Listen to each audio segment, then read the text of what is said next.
Welcome back to another day of a life of an expediter. Even though I'm half in the office and, well, what do you mean half? It's not half. I'm like 90% in the office and only 10% on the road usually. Maybe 85 and 15% sometimes. Depends.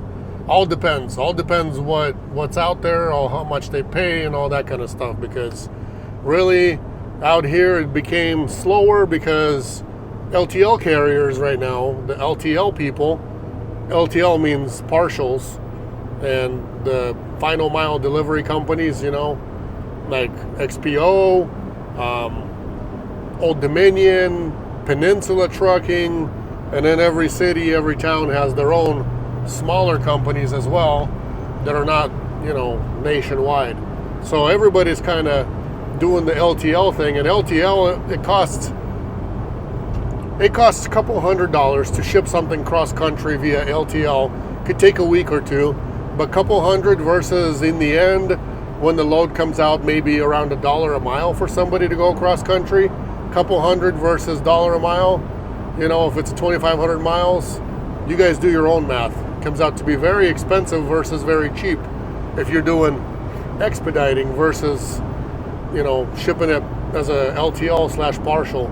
The only problem with that LTL is there's no insurance. Maybe there are companies out there that actually insure you for more, but usually it's $1 per pound insurance. So if the item weighs 150 pounds, it gets lost or damaged, well, shipper's only liable for $150 worth of freight. The rest, the actual owner covers himself, because that's how things work. Not a great way to ship, but it's a cheap way to ship. So if you're super cheap, go LTL. If you want somebody to take care of your stuff, be an exclusive unit to your order only, and you're actually maybe thinking about shipping something that's really valuable to you or to somebody else, maybe your customer, I would suggest shipping it through an expediting company like Eagle Express or whoever else you're dealing with. They'll find somebody like our company in the end to pick it up and deliver it. There's not going to be any other freight on board except for your freight, and we're going to deliver it, pick it up on time and deliver it on time, or even earlier sometimes, maybe too, if it's allowed. Sometimes we're allowed to deliver earlier. Not always, but sometimes if it doesn't go direct, we can go earlier too. So today I'm picking up out of Post Falls, something 30 pounds. I'm guessing it's a box. And it delivers to a residential place tomorrow, not even direct. It's only 10:56 in the morning, and it doesn't even go direct. It's supposedly tomorrow morning on this thing. To an apartment in, I believe it's Airway Heights, which is not too far from my house. Maybe like a 10-minute drive, 10, 15 maybe most. At most when you're going around. There's a lot of road construction. Lots of happening out here. Amazon right there behind us. And then you got all these buildings, all this new commercial construction happening. On the left-hand side, they're putting up these buildings left and right. Somebody must have bought out this land, and like I see the UPS moved in, threw up their sign up there. Maybe that'll bring us some new business, I'm not sure. And there's a lot more. Behind here, there's a lot more businesses coming up. And then on the left here, we got another lots of docks. So I don't know. Let's see if we can pass this semi. I'll show you guys. You got to pardon my windshield. It's all dirty. There's that other building right there. That one's coming up. So we've got buildings coming up. Businesses are either going to be rising up or they're moving to a bigger, better location. I don't know. Or they're starting. I'm not sure exactly what it is, but we'll see. Maybe local freight, local business will pick up for us. Maybe it won't. It's been slow lately, so we'll just go pick this one up. It pays $300. Picks up in Post Falls, which is like 25 miles from my house. 25 miles to pick up, 25 miles back to my house, and another like 5 miles. So 55 and another 5 miles back. So 60 miles, pays $300, picks up today. I got to hang on to it. Can't do anything else. Can't do any other freight and deliver it tomorrow. So within, 24 hours, I'll make $300 on a local load. If it's worth it or not, you guys decide. To me, if you're paying high insurance, this is all you're after is just these locals like this, and you're looking to spend the night at home. In the end, after all expenses, fuel, insurance, maintenance, note payment if you have one, all that stuff, I don't think it's worth it. But if you got nothing to do and you're bored and you're into this, I guess it could be for you. So in the end, you guys are smart, should be smart enough to decide what's worth it and what's not. Usually nobody wants these locals. Nobody cares about them no matter where they're at in the country, because in the end, in 24 hours, I could clear 1,300 miles and make myself, about $1,000. So 1,000 versus 300, big difference. Kind of no-brainer to me.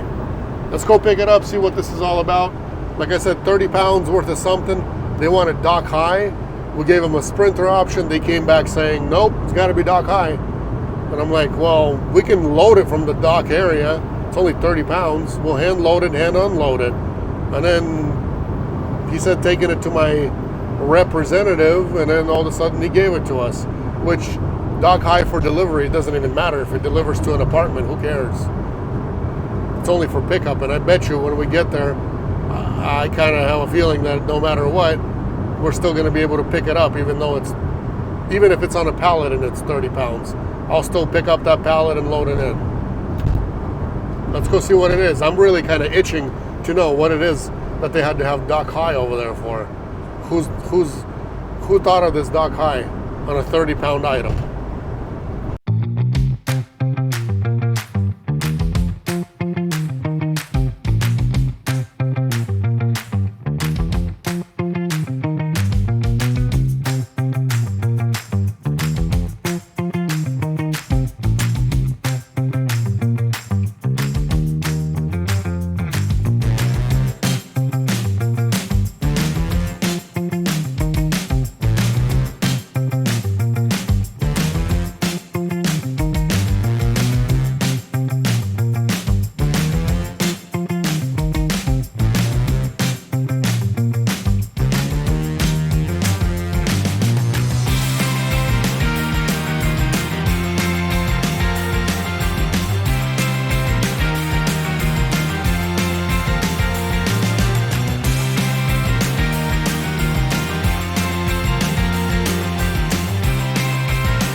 Good morning, everybody.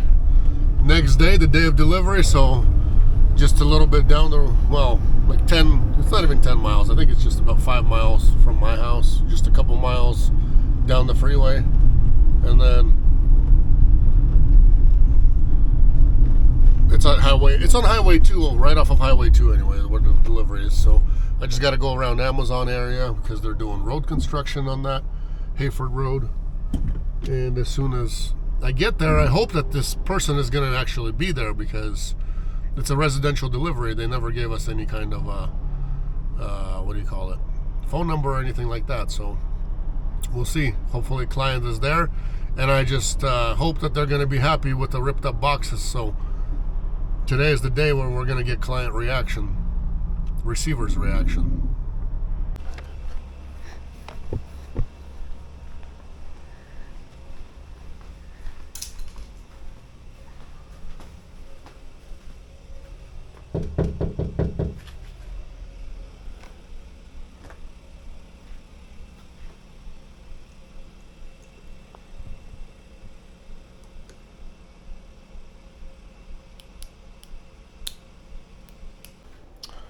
So I came up to the door and you guys saw that it was cracked open a little bit. Long story short, there's nobody here. It's all empty. I took a peek inside, yelled if anybody's here, and there's nobody here. So I don't know what to do with the freight at this point. Don't know. Hello, good morning again. Here's what a Spokane empty apartment looks like. Anyways, I'm not going to waste my time over here. Obviously nobody's here, and I don't know if anybody's going to be coming here. I called receiver, left a message.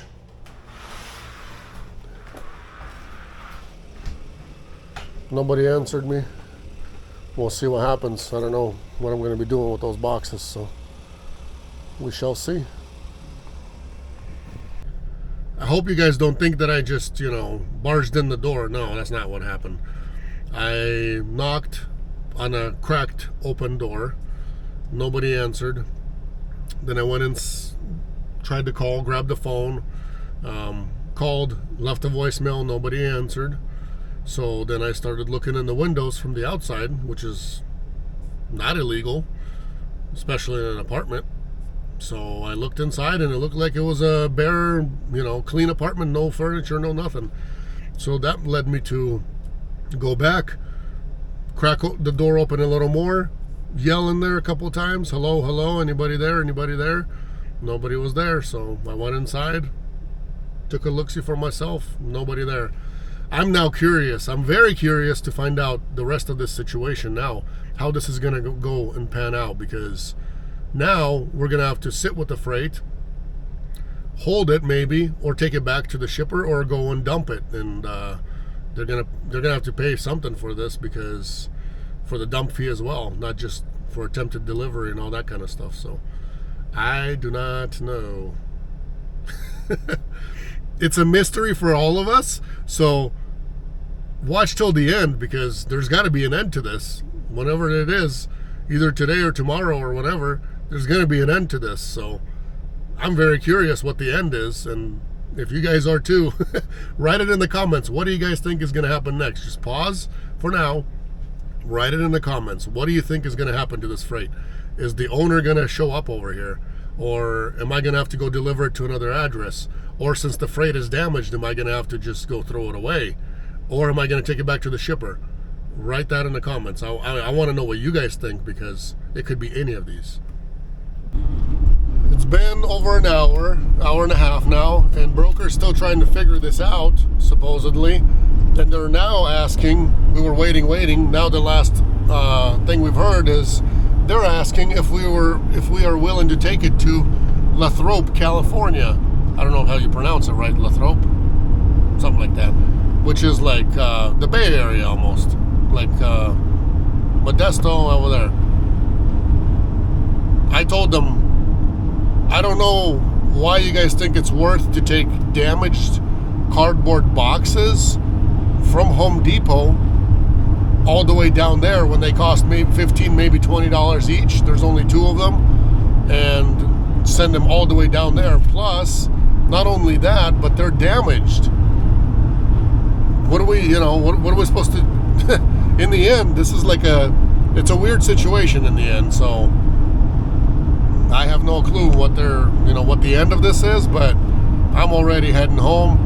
I went to Walmart, they're trying to figure it out. Obviously, nobody's going to be home at that address. Nobody's, there's nobody to wait for. It's not a business. Empty apartment. Now all of a sudden, they're asking if we're willing to take it down there to California. No, we're not. I don't, unless they're paying, I told them we could take it as long as you pay me a round trip, so I don't think anybody's going to pay a round trip on cardboard boxes. But I will keep you guys posted. You never know. There's all kinds of dumb situations that happen. Maybe somebody is going to pay a round trip and I'll have to go down there.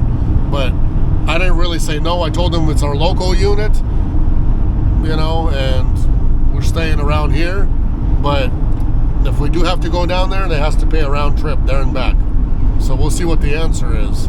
And it definitely is not worth shipping some $20 boxes all the way down there, down to California. That's ridiculous. I don't understand what channels these guys are going through. You guys want to know how the story ended? Not a story, but the real life event of Expediting. Picked up yesterday, was supposed to deliver today, didn't happen. Nobody was there. Then they said, we're trying to figure this out. That took a half a day while they're trying to figure it out. And then later on they said, well, we need to, then they said California maybe. California didn't go.